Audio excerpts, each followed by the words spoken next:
अस्सलाम वालेकुम, welcome back. मैं विशाल ब्लॉग। कैसे आप सब? उम्मीद करता हूँ खैरियत से होंगे। अल्लाह का शुक्र, आप बताइए भी ठीक है? अल्हम्दुलिल्लाह अल्हम्दुलिल्लाह। अब ये कि सेहत बहुत अच्छी है, भूख बहुत लगती है और रोटी बहुत खाता हूँ पता नहीं क्या चक्कर है। अगर इसी तरह चलता रहा ना भाई, जो मेरा 58 और 55 के बीच में जो वेट है, मेरे ख्याल से 70-80 क्रॉस हो जाएगा। लेकिन इसके लिए मुझे एक चीज़ करनी पड़ेगी, वो ये है कि बस एक्सरसाइज करनी है अब।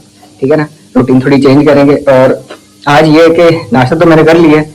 पहले होते थी भाई, जो बीमारी से पहले का सीन मैं आपको बताता हूँ। पहले होता था, अगर मुझे आप कोई रोटी देते हो ना, या मैं आधी खाता था या मर के एक बस, वो भी जब सुबह उठ जाओ उसके आधे घंटे या घंटे बाद इस तरह मुझे भूख नहीं लगा करती थी। अब जैसे उठता हूँ ना, जो भी चीज दो खा लेता हूँ। और ये नहीं है कि भाई एक खानी है दो खानी है, जो प्लेट में मेरे पास जितनी होगी मैं खाऊंगा, लेकिन फिर भी कंट्रोल करके मैं एक ही खाता हूँ ताकि वेट ना बढ़े। हाँ जी मामा जी, गुड मॉर्निंग भाई। इस मोमे ने बाल कटवा दिए, ये अनकरीब मैं भी करने वाला हूँ भाई, क्योंकि बाल बहुत गिरते हैं। लेकिन अब देखेंगे कब करने। मैंने पूरी टिंट करनी है, टिंट नहीं की, लेकिन क्योंकि भाई बहुत हेयर फॉल हो रहा है कमजोरी की वजह से। क्या हुआ है, क्योंकि जो मैं अपने इलाज तो नहीं करवा रहा था इससे पहले, जो भी था उसमें ये है कि भाई ताकत वगैरह नहीं है ना बालों पे। तो ये जो मेरे नेचुरली स्ट्रेट थे ये बहुत ही खराब हो गए। अब स्ट्रेट पे भी नहीं रहे, करली पे भी नहीं करली पे रहेंगे। और ये है कि हेयर फॉल बहुत हो रहा है। दूसरा ऑप्शन मुझे कोई नहीं नजर आ रहा है। मतलब टिंट करा के आस्ता आस्ता नेचुरली जो ग्रोथ आती है हल्की हल्की, और कोई फजूल काम नहीं करना, ना कोई स्ट्रेटनिंग करनी है ना कुछ। जो नेचुरल रहेंगे बस उसी को कैरी ऑन करेंगे जब तक जाना है। ठीक है? और सुबह ये उठ के इसलिए आपको बता रहा हूँ, अभी हम जा रहे हैं डॉक्टर के पास। ठीक है? 5 दिन की उसकी मेडिसिन होगी, कोनोला वगैरह उतर गया। देन अब मैं उसको कहूंगा भाई ड्रिपें नहीं लगानी, ड्रिपों की नहीं जरूरत। और हाँ, इस चीजों से मुझे एक चीज है, भूख लगती है ये वगैरह, और बॉडी पे एनर्जी बहुत है। लेकिन ये समझ नहीं आ रही मैं उस एनर्जी को कहाँ यूटिलाइज करूँ। उसके बाद जहन पे यही आता है कि भाई मैं घंटा या 1.5 घंटा एक्सरसाइज ऊपर कर लूँ या बाहर कहीं। ठीक है? तो कुछ देर बाद आपसे मिलते हैं यहाँ से, जब हम निकलेंगे। नानी अम्मी को भी लेके जाएंगे। अल्हम्दुलिल्लाह अल्हम्दुलिल्लाह नानी अम्मी भी बहुत अच्छी हो गई है। सही है? तो वो उनका ऑक्सीजन गिरता था, अब अल्हम्दुलिल्लाह वो भी अच्छा है। और हार्ट बीट ये थी कि थोड़ी कम होती थी, 55-60 इसके बीच में होती थी। ये प्रमोशन करने आ गया भाई। अभी ये वायरल हुआ नहीं आता भाई, ये प्रमोशन के लिए आ गया। चलो कुछ देर बाद आपसे मिलते हैं। ठीक है? और उसके बाद की आगे की भी फिर डिटेल वगैरह आपको शेयर करेंगे। अब चलते हैं भाई हॉस्पिटल जाते हैं, देखते हैं डॉक्टर क्या कहता है। उन्हीं को भी लेके उसके बाद आपको बताते हैं। चलिए रेत वाला पता नहीं क्या बोल रहा है। ठीक है? वहां से उसके बाद बताऊंगा आपको क्या सीन है। ओके, कुछ देर बाद मिलता हूँ। गाड़ी भाई माशाल्लाह से साफ है। मैंने कहा दिखा दो कहीं नजर न लग जाए। एक्चुअली धुलवाते नहीं होते, लेकिन साफ हो गई है, मजा हुआ है।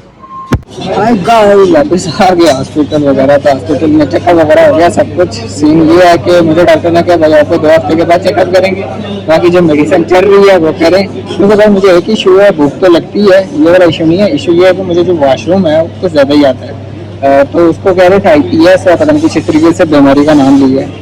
चलो कह रहे थे वो तुम टेस्ट करवाना है, देन उसके बाद हम तुम्हारी वो चीज़ को कंट्रोल करेंगे।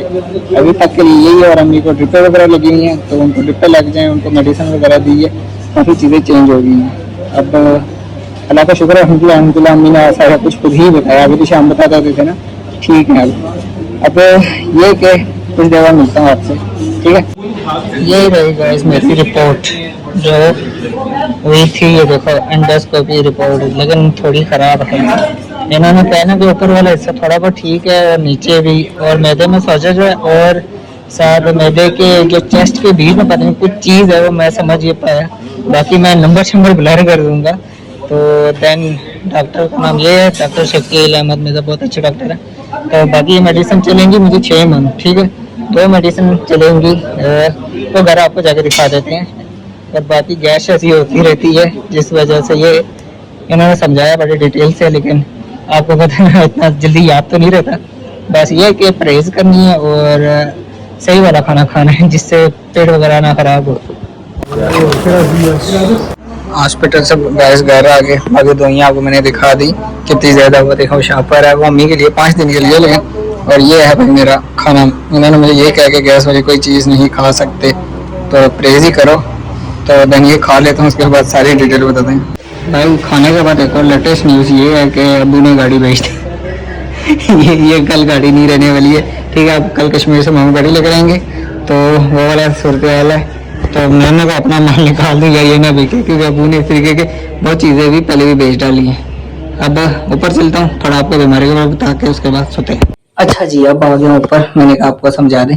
जो है आपको वहाँ मैं रिपोर्ट पढ़ के बता रहा था, उसमें यह कि मैदे की सोजन है, ठीक है। और उसी के साथ कोई फेफड़ों को कुछ बोल रहे थे, कुछ था यार, कुछ अजीब से। लेकिन कह रहे उसी की वजह से। आपने कहना, उसने यही कहा था कि घबराना वगैरह नहीं, नहीं टेंशन लेना। मैंने कहा मुझे रद्दी पर फर्क नहीं पड़ता है, ठीक है, तो मैं टेंशन वगैरह नहीं लेता। जाहिर सी बात है भाई, मैंने जिंदगी 4 दिन की वैसी मान के चलते हैं। ये तो फिर भी है यार, बीमारी लगी रहती है, ये होता रहता है। तो मेरा दिन कभी भी टेंशन पे उस तरह कभी भी नहीं आता है, ठीक है। हाँ, उसमें सीन ये है कि ये गैस बन जाती है, ये चीज है जो होता है, किसी वॉशरूम वगैरह आता है। तकलीफ में ये होता है वॉशरूम में, अगर आप ये समझो कि 5-6 दफा बंदा जा सकता है खाली पे, तो उसमें ये सीन होता है। खा गए तो उसके बाद तो अल्लाह ही हाफिज है बाथरूम के लिए। लेकिन उन्होंने मेडिसिन दी हुई है, वो चीज का इलाज है। और एक टेस्ट रहता है वही वॉशरूम वाला, उसको पता नहीं आईपीएस या पता नहीं क्या कहते हैं, उसके लिए कहा था मैंने। कभी फिलहाल नहीं, बाद में कराता हूँ। ये नहीं कि सारी चीज एक साथ करूँ, क्योंकि मुझे भी पता मेरा पेट एकदम बर्दाश्त तो वैसे नहीं करता। तो बाकी प्रेज है, प्रेज बहुत है, प्रेज काफी करनी पड़ेगी। तो कह रहे थे भाई तेल वाली कोई तली हुई चीजें नहीं खाना, एंड अपना खुद ही वो रखो थोड़ा सा ध्यान, और एक्सरसाइज करनी है। बाकी उन्होंने मेडिसिन दी हुई है। टोटल कोर्स जो उनका है, अभी कहते हैं 6 मंथ आपने 2 गोलियां जो खानी है। अभी 15 दिन की जो मेडिसिन है वो तो चलेंगी, जब वो खत्म हो जाएगी उसके बाद 2 गोलियां वो आपको 6 मंथ खानी है।